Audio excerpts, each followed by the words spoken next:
Hello guys, welcome back to Tronic Synergy, and we are still on the building a digital clock circuit series. So today we have not added much. We have just added a buzzer and a potentiometer which varies the volume you want on the buzzer, and right here we have a master reset button. So if I can just do a quick recap for those new viewers who don't understand what we are doing, we are basically making a digital clock from scratch. No Arduino, no microcontroller, just pure logic. So right here we have an NE555 connected in astable mode, which acts as the seconds generator. So this is the one generating the seconds which are used later on in the circuit. So it acts as a clock of this first CD4017 decade counter. So a decade counter has 10 outputs, and in every high clock signal it moves the output to the next and the next and the next output up to a time where it's going to reach the last one. Then it's going to go back to the initial starting point. So that's basically the work of the decade counter. Right here down here we also have a decade counter, but this one is driven, the clock of this one is driven by the 10th output of the first CD4017. So the 10th, if you just notice, once it goes to the 10th output, it drives this. You can see it drives this to the next one. So this one, which are 1 2 3 4 5 6, there are 6 LEDs. They are ones which are going to group tens of seconds in terms of 10 seconds, 10 seconds, 10 seconds, up to the 60th second, meaning that 1 minute is over. So this one basically groups those tens of seconds in terms of 60 seconds. And once the driver reaches the 6th output, if it goes to the next 7th output, I've connected the 7th output to a NOT gate, which basically drives a BC547 down here to clear everything.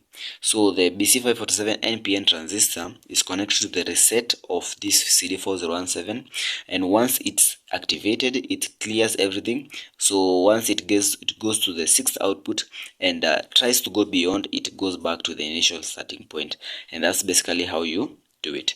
And it's the last output, the 6th output, is connected to the clock of CD4026, which is a 7-segment display. So it's a driver of the 7-segment display you're seeing right here.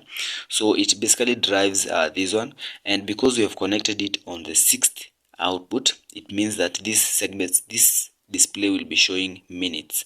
So right now it's 4 minutes are over since I turned the circuit on. So it's not a very precise clock, because the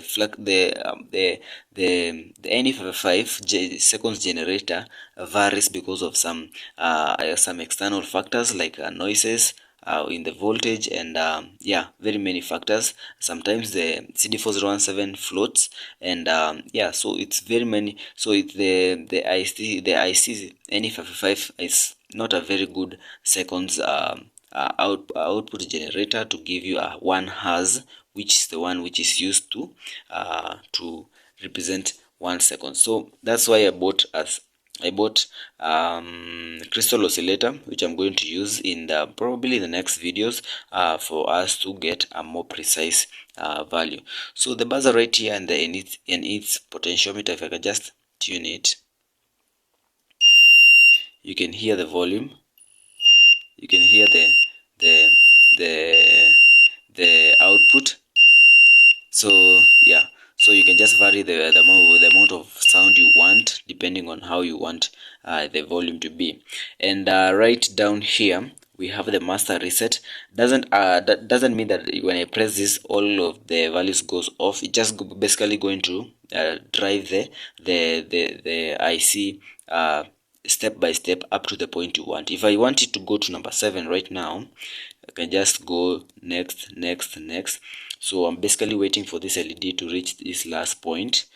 It's basically driven by the 10, so we have to wait for this one to go to the 10 in order for it to move to the next bit.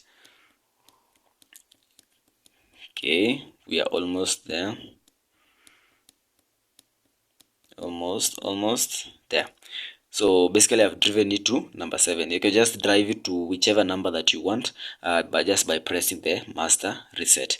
So that's basically what I wanted you to see today, and next time we are going to try and use the crystal oscillator and check if it's more precise to give 1 Hz than the NE555.